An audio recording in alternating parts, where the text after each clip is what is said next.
We've got 2 males on our property that we have not done that to.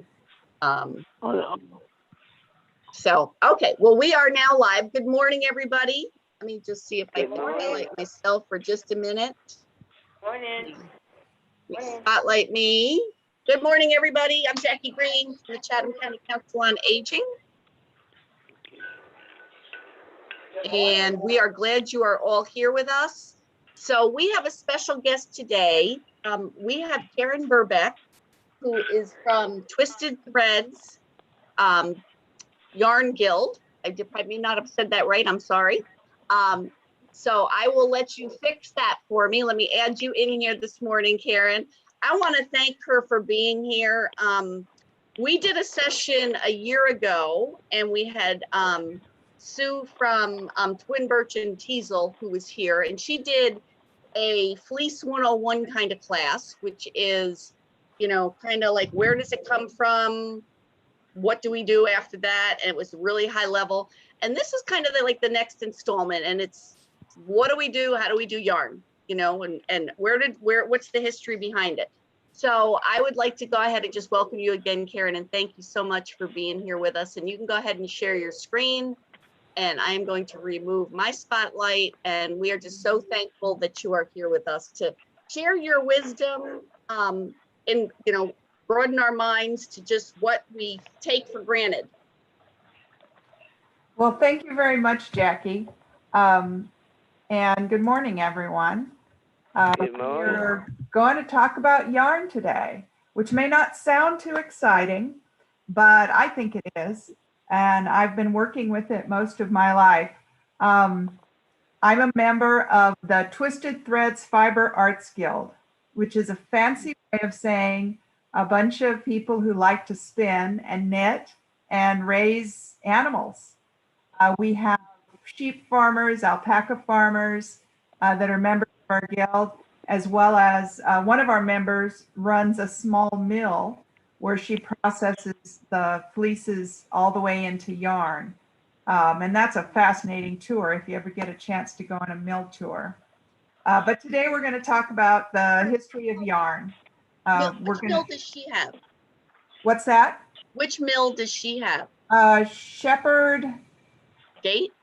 Yes, Shepherd Okay. Gate. Okay, cool. Alicia, I think it is, that has the mill. And that, I mean, that is a fantastic, if y'all go on tours, I'll tell you, it's, well, I'm a fiber person, so I think it's wonderful. It's amazing. It's a 2-woman operation, and they run all the machines and make it happen. But today, so first I'm going to talk about a little bit about my history. Then we're going to talk about what yarns are made out of, how they've been made over the centuries, and how color has been added over the centuries. And it's, again, it's very fascinating. I mean, the study of fiber and yarn is really the study of colonization and industrialization, and how those things have changed over the years. So what is, first I'm going to introduce myself. Sorry, I got off already. So as I said, I've been working with fiber most of my life. When I was 9 years old, I started to sew. I was a member of 4-H, and I learned to sew. About 12, I taught myself to knit and crochet, and I've been doing that, all of those, most of my life. But I said I was never going to take up spinning because I didn't need another hobby. I didn't need another, you know, equipment added to my life. But about 5 years ago, I went to a picnic, and the woman sitting next to me had a lovely outfit on. It was a knitted top and a knitted skirt. And I said, "Oh, it's lovely. Did you make that? Did you knit that?" She said, "Why, yes, I did." And out of her hair, she pulls a little spindle for spinning cotton. And she said, "And I grew the cotton and I spun it myself."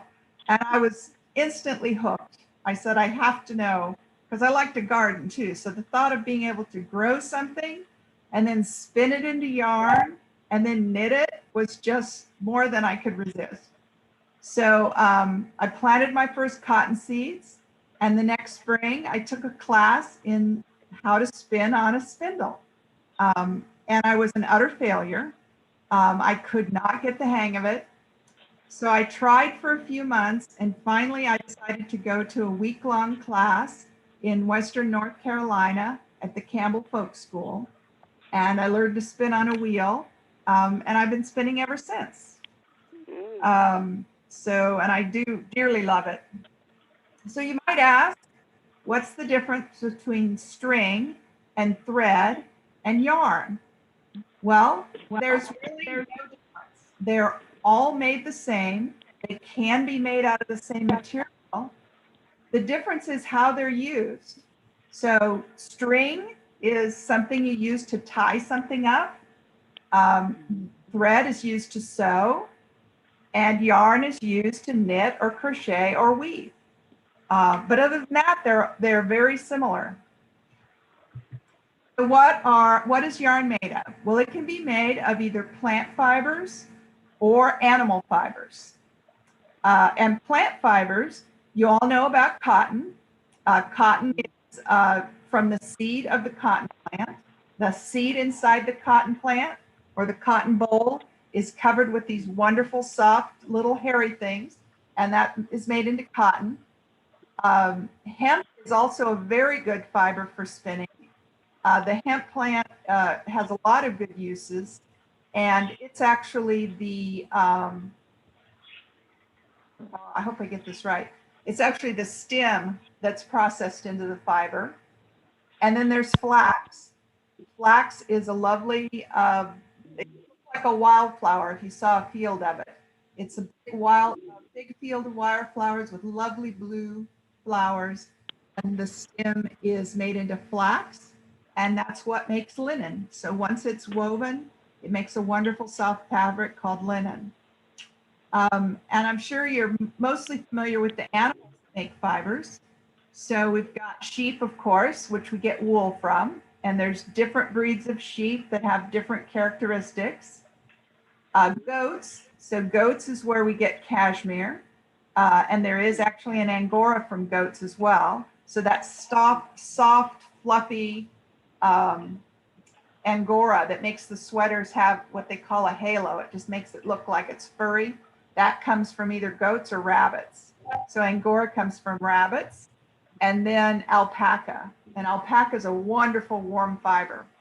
You can also, many other wools that are harvested, including camel, goats, yaks, which is one of the most expensive fibers, I think, is a yak fiber.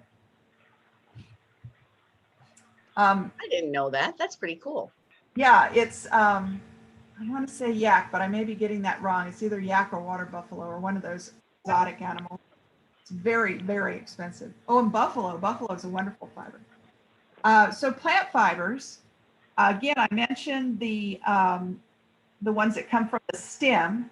So it's hard work. Let me tell you, it is hard work getting that fiber from the stem, but that is actually the oldest fiber. So, 10 to 30,000 years ago, they figured out that if you strip the bark off of some plants and you beat it and remove all the soft stuff, those fibers that are left could be spun.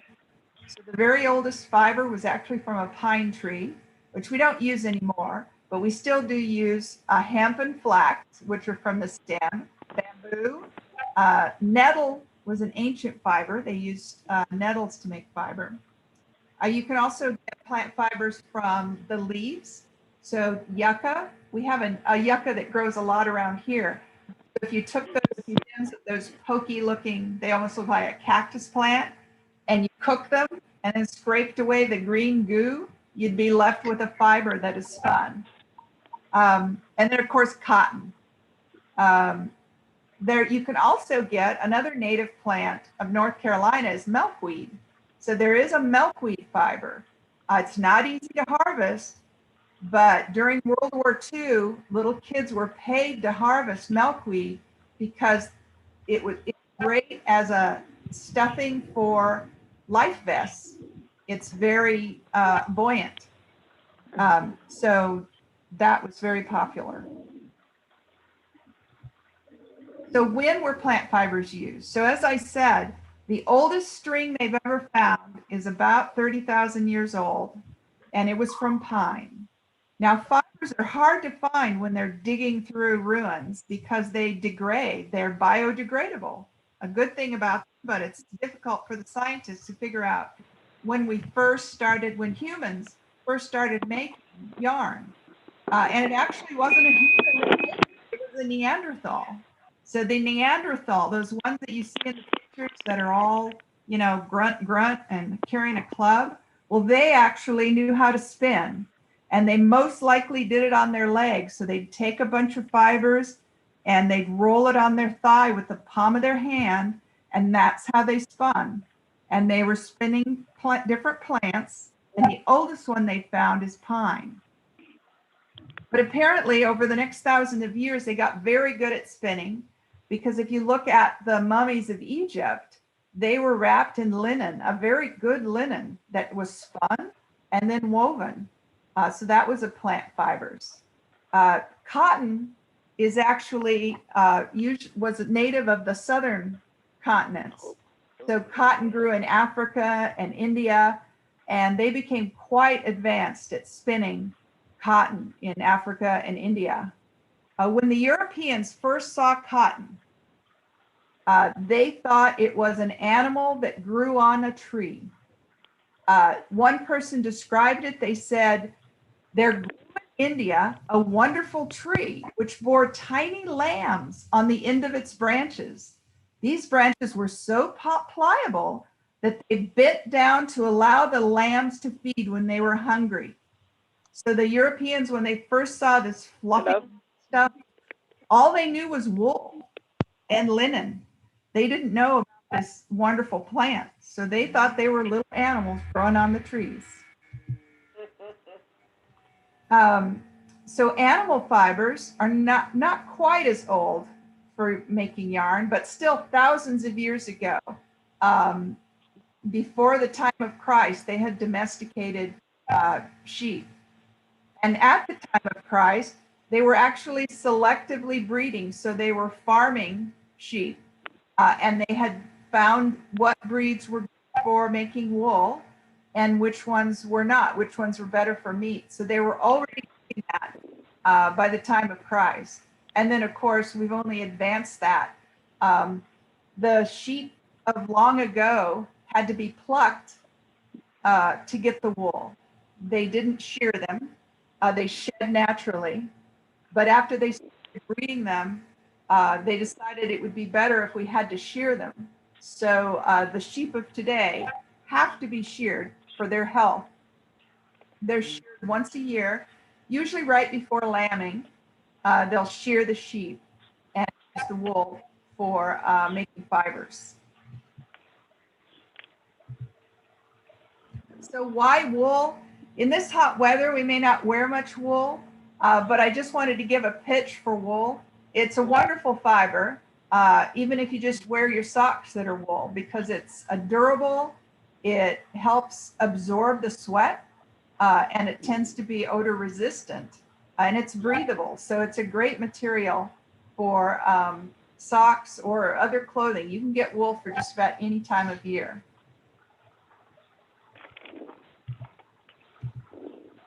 So now we're going to talk about the how. We talked about the what is it made of over, and now we're going to talk about the how. So as I described these basically cavemen making wool, they were rolling it on their thigh. So that's the very first way we made wool or string, was to roll it on the thigh. And in order to make it, you have to first roll it in one direction to get what's called a single. So if you can imagine a thin piece of thread, and then you put several together and roll it in the opposite direction, and that gives you extra strength. So that was the first way we made wool, was rolling it on your leg or between your hands. Then came the spindle. So I have a picture of a young woman walking down the road, and she has a stick hanging from one hand, and it's got yarn wound around it. and that's a spindle. So she gives that a twist and uses it to spin the thread. And the advantage of the spindle is you could use it while you were walking to town, while you were watching the baby. It was easily portable. And even today, people still prefer a spindle for spinning. And a spindle is no more than a stick about 8 to 10 inches long. You can do it with just a stick, or you can add a weight to it, a circle of stone. Some historians argue that the spindle with a stone at the bottom of it was invented before the wheel. So people were spinning wool with a little wheel before they thought to use that wheel for their carts. So that's the spindle. And then came the spinning wheel. So they decided that they could take that spindle, and instead of having to twist it with your fingers, you would attach a belt to it and run it with a wheel. So you all know what a spinning wheel looks like. So if you imagine those early spinning wheels. And then, of course, it became mechanized, and they made what's called spinning jennies. And those spun thread and yarn with the use of machines, originally run with water, with a water wheel, but eventually with electricity. Spindle was used at least 5,000 years ago. And again, it was no more than a stick with a rock at the end of it to give it some weight. There's lots of pictures of spindles being used in Egypt and across the planet, and people still use it today. In the story of Sleeping Beauty, she actually probably didn't have a spinning wheel. It was probably a spindle, because usually they're sharp at the end, that she poked her finger on. So they've been around and in art for thousands of years, and people still use them today. It's a very meditative when you use a spindle to spin. And they're used across the planet. And this is the amazing thing, is how much we all have in common. Certainly all over Asia, Europe, South America, and Africa, they all use spindles to spin. Slightly different spindles depending on the material, but they were used across the planet. Then, as I said, the spinning wheel came along, probably in about, let's see, trying to think, it would be about 2,500 years ago. So about 500 years, no, AC, sorry. It was about 1,500 years ago came the spinning wheel. And originally the first spinning wheels were used sitting on the ground. And it was in India, and they're called a charka. So those were the first spinning wheels. And there's a couple of different types of hand-operated wheels. So these are not pedaled by your feet like the spinning wheels you may have seen, but the wheel is moved with the hand. So one hand moves the wheel, and the other hand holds the fiber. And they can be used sitting on the ground, some of them, or standing. And they come in three main forms. So there's one called a charka, which is a wheel. It looks like a miniature spinning wheel with no legs because it's on the ground. And then there's something called a book charka, which is hard to describe. So I hope you'll get to see it when we see each other in person. And then there's the big old-fashioned, what are called walking wheels. So it's a big spinning wheel. My wheel is 5 feet tall and about 4 feet long. And those are the original spinning wheels. Then about 1,000 years ago, maybe 1,500, about 500 years ago, along came the spinning wheel that you're used to seeing, where you treadle with your feet. It's the ones you see in most pictures of spinning wheels. The one you see in early American homes. They became decorative items, popular in the 50s. But those treadle wheels came along about 500 years ago. There's lots of different kinds. They're even made today for us spinners. They come in several different forms. Some of them are more decorative. There's more woodwork on them than others. And you can even get some that are run by electricity or by battery, that are easily portable. And so for the avid spinner, an electric wheel is a nice addition. But there's a lot of us who like using these pedal wheels. And once you start, it's hard to stop. Of course, about 1800, along came the electric wheel, and spinning moved from being something that people did in the home as a home industry to being something that was done in factories. And originally they used a lot of child labor in the factories, but later it became more mechanized, and luckily the child labor laws prevented that. But the spinning machines are quite something to see. All right, so we've talked about what yarn is made out of, and we've talked about how it's made. Now let's talk about the wow factor, or adding color. So color can be added to yarn. If we look at wool, for instance, in 4 different ways. So you can get animal fibers that already have color. So sheep have several shades of brown and black and white. Cotton comes in colors naturally. So cotton naturally grows in shades of brown, beautiful shades of green and white. So you can start with the fiber being, before it's spun, you can start with the fiber having color. Alpacas also have beautiful shades of brown.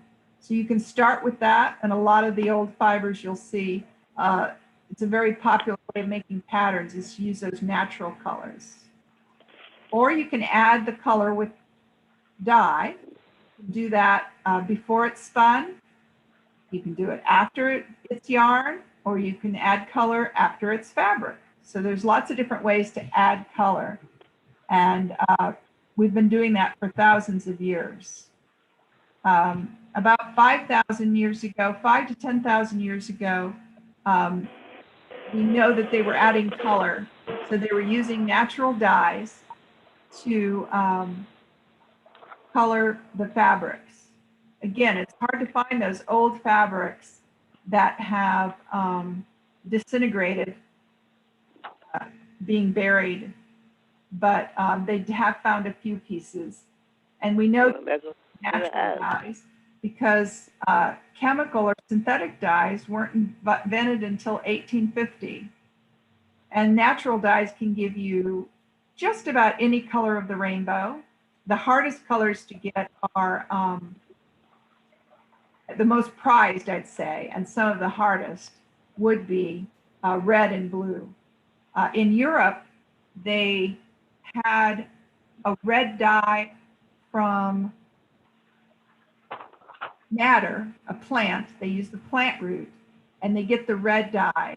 If you can imagine the color of the Swiss flag, or when you see those red buildings, it's a clear red. It's not that really dip rich red that we imagine.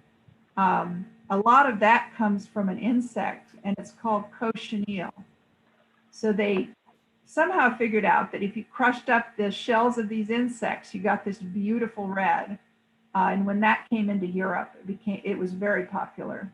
But you can get blues too. Blues come from indigo, which is a plant, or from woad, which is also another plant. But indigo gives you a much prettier blue and is much more popular. The first synthetic dye was actually mauve, so a color of purple. So that was the first synthetic dye, was a color of purple. Because every dye you see had to be invented. You don't just invent dye, you invent a specific color. So you invent blue, you invent a red. And each of those dyes are a different chemical. And the first one that was developed in 1850 was a lovely shade of purple. Natural dyes, it seems like something, that wouldn't have much consequence, but clothing has always been a big industry. As long as there's been industry, since before the time of Christ, clothing and being able to wear colorful clothing has been popular. So the dyes that gave you those colors and the materials have always been prized.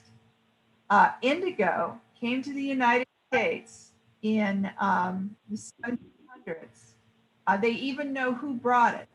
So Eliza Lewis brought indigo to the United States in the 1700s. And by the end of that century, it was South Carolina's second largest crop, behind rice. So they made the most money out of rice, but their second most popular or most valuable crop was indigo.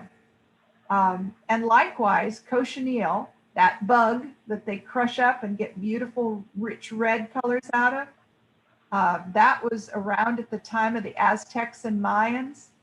And by the time the Europeans came to and started importing things from Mexico, cochineal became the second most valuable export from Mexico, right behind silver.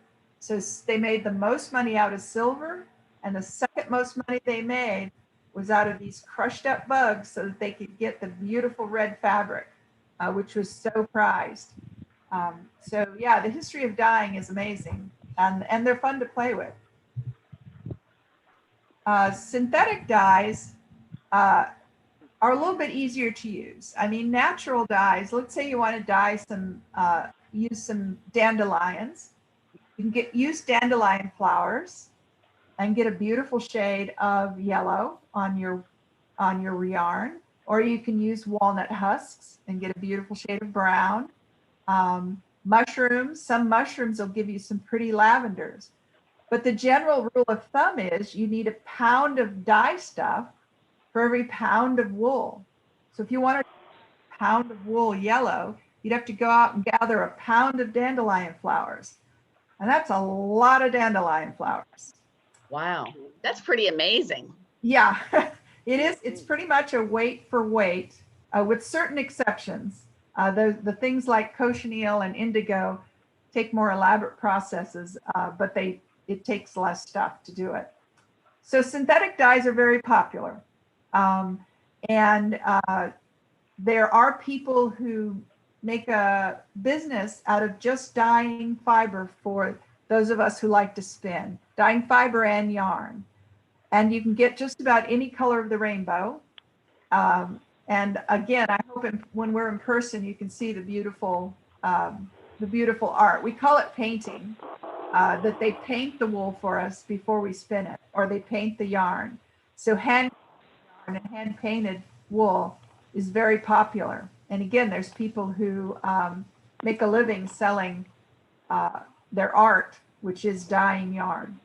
And we're so glad they do it. Those of us who like to spin and knit, it certainly is a lovely, lovely way to knit is when you have beautiful hand painted yarn to knit with.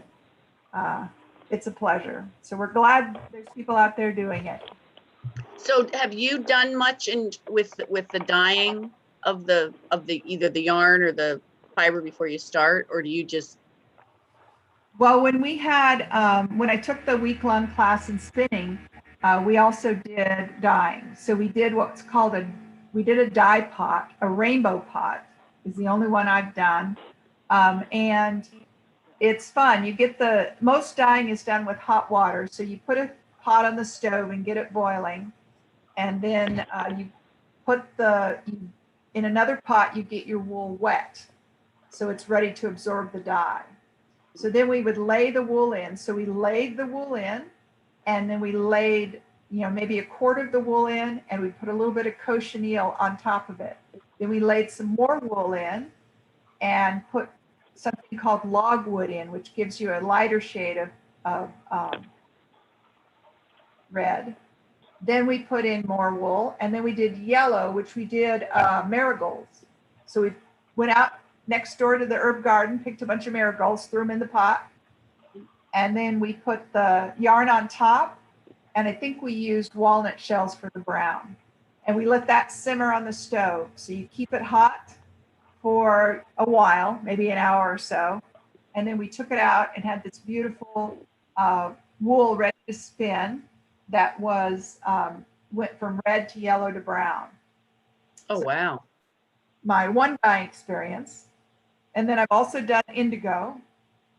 So indigo, if you do indigo from scratch, where you're growing it or buying the powder and it hasn't been processed, it's a very tricky process. You have to use some chemicals, natural chemicals, things that they would have had thousands of years ago, like wood ash or other sources of lye. But you can get easy to use indigo. It's real indigo, but it's been processed for you. But the amazing thing about indigo is when you put the fabric in the pot looks green. It's this really dark green.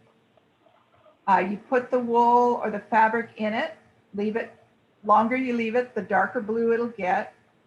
And you lift it up, and when it comes out of the pot, it's green. And as the air hits it, it turns blue.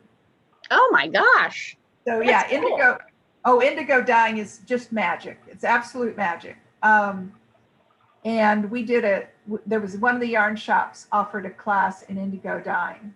Now, one of the things about natural dyes, and you may have noticed this, if you bought if you bought your jeans years ago and you rub your hands on your jeans, your fingers will come out blue. Mm-hmm. So that's a sign that it's been dyed with indigo, because indigo is not as fast, meaning it doesn't cling to the fabric as well as some other dyes. So you may have wondered, well, did they use berries like blueberries, blackberries? They're purple. If I get my hands, they turn purple. If I look at water, it's purple. But I do elderberries every year. And I always get elderberry juice on the counter, and I wipe it up with a cotton rag. After that rag's washed, it's not purple. It's a yucky shade of brown. So when you're looking for a natural dye, you have to find one that's color fast, that stays the same color after the sun hits it and after water hits it. So over thousands of years, these very ambitious people have figured out different plants and how to make them color fast and how to make them light fast so that they stay that color. Because we've been dyeing with natural plants and animals long before we had synthetic dyes. But again, that's why people like synthetic dyes, is they know what to expect. They know that when they dye it yellow, it'll stay yellow. So it's fun to play with. It's lots of fun. And I look forward to when I know our Fiber Guild can start meeting again. We usually once a year, we have an event where we dye things. So we have a bunch of pots. They're all different types of dye, usually natural. Onion skins is a great way to get a nice yellow. So we all collect onion skins for a few months, and then we make a pot of yellow. So that's once we're meeting again, we'll be able to do that. Does anybody have any other questions? We're really looking forward to being able to meet in person. The Fiber Guild has developed a lovely demonstration kit.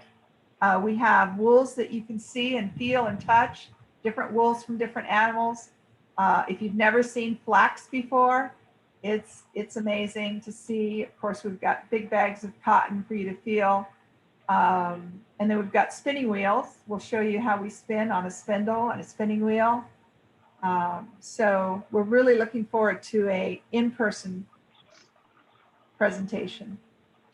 Yeah, I'm looking forward to bringing you in. So does that, for the people that are on the phone, does that sound like something that would be really interesting to see? Would be to see somebody spinning and doing the yarn and things like making the yarn? What do you think of that? I had no idea you had to do all of that. Yes, Okay. ma'am. I would like to. And who is that? Shirley Brooks. Shirley. Okay. So that's one of the things that we would like to do when after we reopen and we get to the point where we can have both of the centers together. Because I think there's enough people from both centers that if we can do that on a day, but we can bring Karen and the guild in, I think that would be a really interesting thing to do. So Karen, what parts of the process have you done and do you do on a regular basis? So for the plant fibers, I raise my own cotton. Oh, wow. So I don't raise a lot of cotton. I might get a pound, but that's a lot of spinning. So I'm raising the cotton, picking it. You know, I commercially, when they raise cotton commercially, they pick it all at once. But I just, whenever a boll pops open, I go out and pick it, bring it in the house. And then when I have a lot of them, I have to take the seeds out. Then I have to use a brush to get all the fibers lined up, and then I spin it. The wool, I usually buy the wool already dyed. So, but I have bought wool that has just been cleaned. So they've sheared it from the animal. Someone else has sheared it from the animal. Someone else has washed it and sorted it for me. And then I take it and apply brushes to it, which are called cards, so that it's nice and lined up and it looks, you know, fluffy and beautiful. And then I spin that into yarn. And then I usually knit. I like knitting better than crocheting, but I do both. So I usually knit, and I have done a little weaving. So those are the processes I do. But one thing I forgot to mention, we talked about cotton. Cotton is really is an amazing fiber, and it's amazing history. I was really fascinated, and I was not a good history student in college at all, or high school, but I really do love it, reading about the history of the different fibers. And in cotton, before the 1700s, there was a muslin fabric made in India, and it was so prized, but it was also scandalous, but people wanted to own it because it was so beautiful. But they said that even with 7 layers of this beautiful thin muslin, you could still see through it. That's why it was scandalous. So they'd make these beautiful gowns out of this muslin, layers and layers, but apparently you could still kind of see the shadow of the woman. So of course that was scandalous. But this fiber, they had to grow a special type of cotton. It had to be spun on the river. So they would put young girls with their spinning wheels on river boats to spin it, because they needed the humidity. Otherwise they couldn't spin it fine enough. So they would spin it on the river boats, and then they would weave it. And this fabric, today, if you buy cotton sheets, for instance, and you want a high thread count, it's in the hundreds. To get the best quality sheets you can buy, your thread count, so the number of threads in an inch, is in the hundreds. This fabric, the number of threads per inch were in the thousands, up to 2,000 threads. They don't even know how they wove it today. They are currently trying to reproduce it. They started with trying to find the cotton that made it. So they've tried to breed the cotton. Then they'll try to spin it, but they're not even sure they can spin it. Again, they had to use young girls because as they got older, they couldn't see the thread they were spinning. So that's amazing. And the reason it went away, by the way, is because the Europeans came in and tried to commercialize it, and they paid the people so poorly that they said, this isn't worth our time. We're not going to do this anymore. You know, you've taken away our industry, basically. So it disappeared, and now they're trying to reproduce it, and they're not even sure how they could spin something, weave something that fine. So yeah, it's amazing. It's an amazing field. It's an amazing hobby. I really enjoy it. I look forward to seeing everyone in person. So You can touch it and feel it and see it working. Wow. Yeah, so like I told Karen earlier, so she knows that we've got alpacas and we've got an Angora bunny. So we have collected a lot of fiber at this point. We have not done as much with it as we would have liked. So we have learned, my husband and I have both learned how to spin, and we've got both the electric wheel and we've got a regular treadle wheel. So we both know how to do both of those, but we don't have a whole lot of time to do a lot of that. So Yes, yes. and it's time consuming, and you got to learn how to do it, and you got to learn, the thickness and that kind of stuff. And I do crochet. My dear friend tried me diligently to teach me how to knit. I still haven't gotten that. Yeah, it takes years, I'll tell you sometimes. It's Yeah. hard to find a good teacher too for some of these things. Right. I know I could not teach knitting. I might be able to teach someone how to spin, but I know I could not teach someone how to knit. There's a knack. Finding good teachers is very valuable. Right. And I know that with the people that we have on, I know Annie is she's an avid knitter. Are you a knitter or a crocheter, Annie? Knitter, okay. And Shirley, are you a knitter or a crocheter? No. No? Okay. What about Louise? Are you a knitter or a crocheter, Miss Louise? Not either one of those. I sew sometime, but not, knitting and stuff. I knew you sewed. I knew you had entered some things in the senior games for the silver arts portion. Thelma, have you done much crocheting or knitting? No. No. And let's see, we lost Miss Vera. So the other thing that I learned how to do, Karen, is I've got one of the pin looms. Oh yeah. And so I would like to, my husband and I talked about making some more of those that are like in a 12-inch or an 18-inch size, and letting people, just learn how to do that, because it's something that's easier, I think, for some people than crocheting or knitting. Yeah, Alicia, the woman with the mill, her husband makes the rug pin looms. Right. The peg looms where you remove the pegs. Okay. As you work.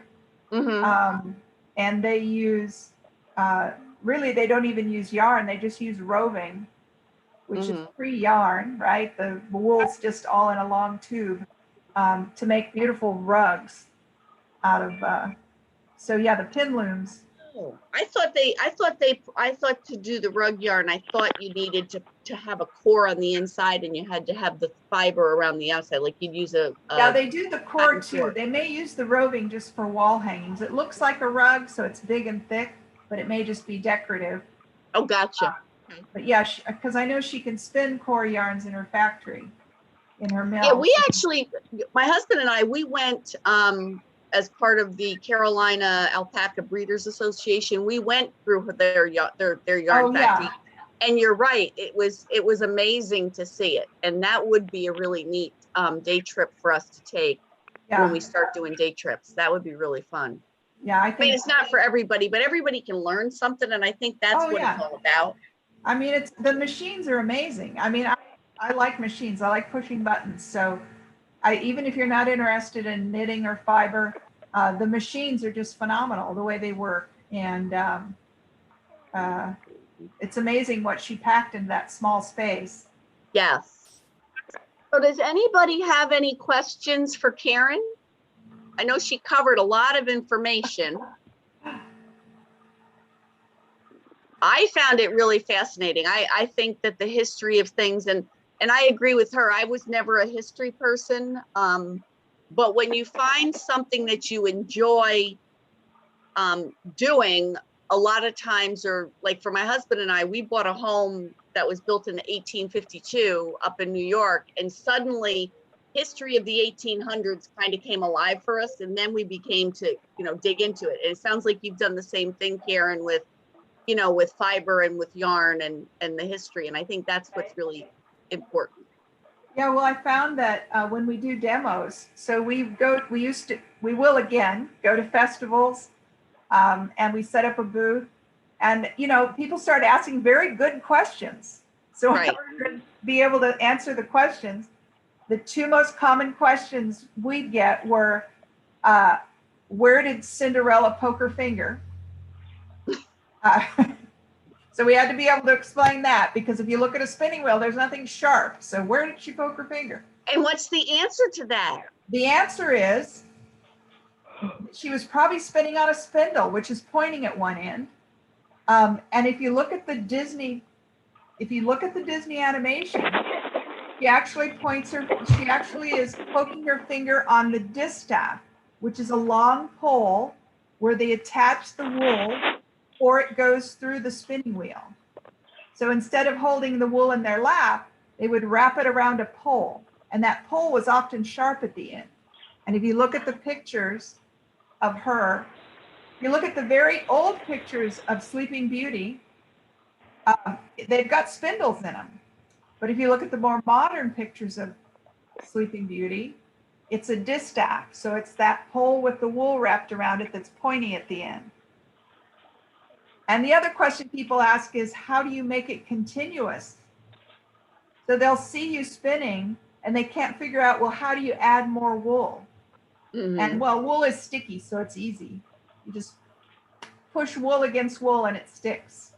But yeah, those are the two most Oh, common. I never thought about that, because I've only used alpaca, and yeah, you've got to get it to grab each other, but it's definitely not sticky. But people ask good questions about the history of the spinning wheel and how long have they been around. So yeah, we had to do some reading and figure out. And cotton, since cotton was grown in the South, people always had good questions about cotton and its history. So I had to do some reading for that as well. And one thing you said about that is, I didn't realize that. I thought that everybody who grew cotton had to be like registered or something because of the cotton boll, or so. Yeah, I'm no, not sure. you can grow. The cotton plant is a relative of okra and hibiscus.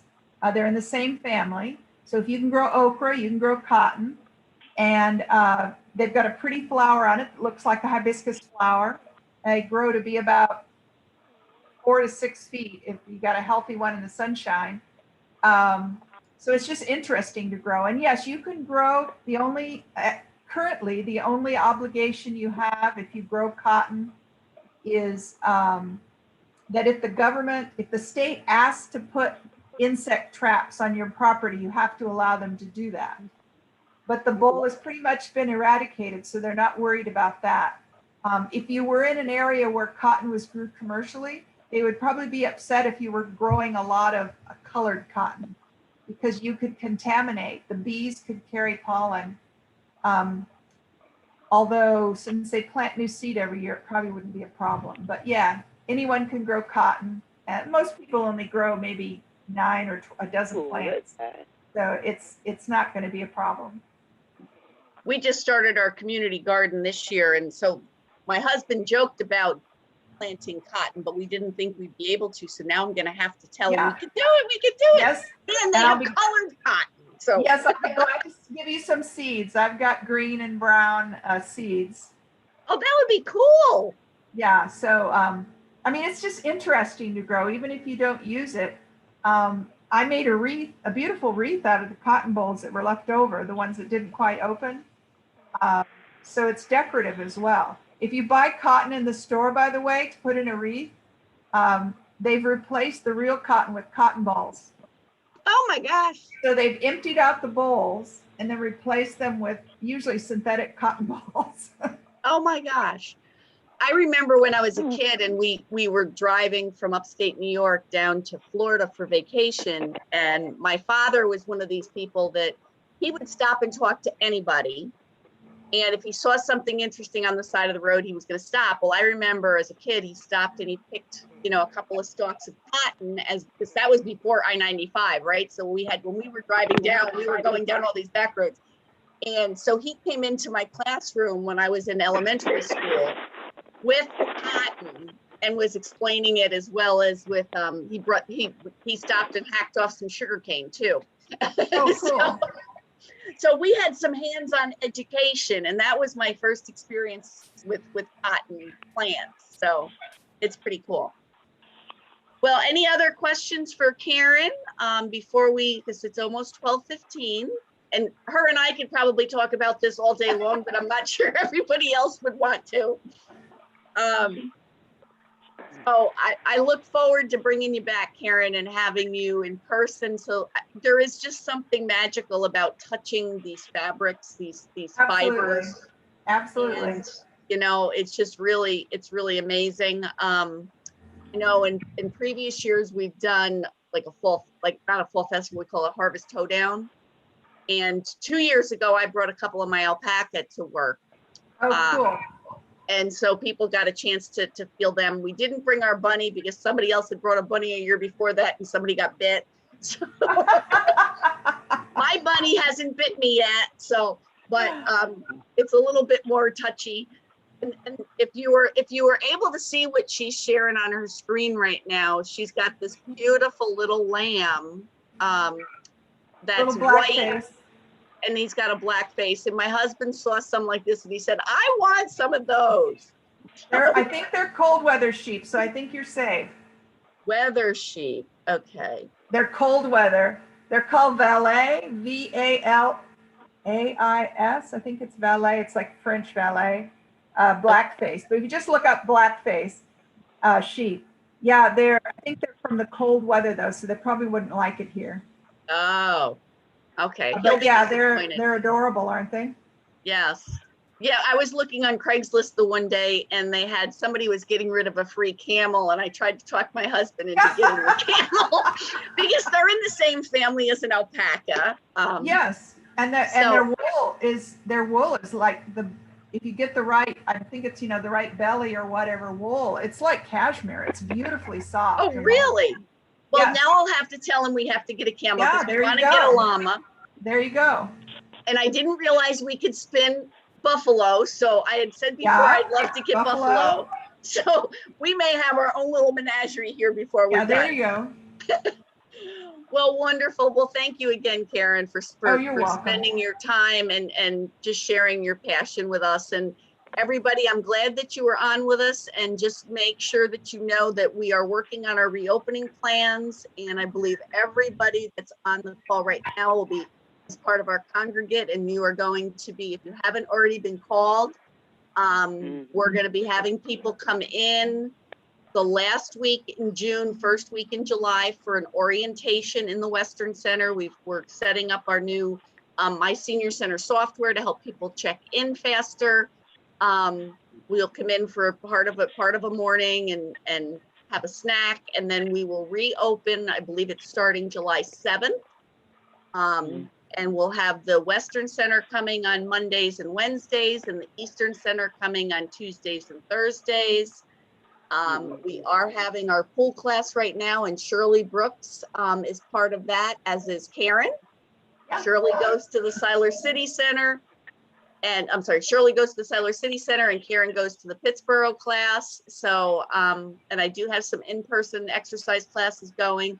And we have Olivia, who is our new exercise and activity person from the Western Center with us today. And she's going to start doing things as well. So stay tuned. We can't wait to see everybody in person. And thank you, everybody, for spending your time with us here this morning. Thanks again, Karen. Thank you for having me.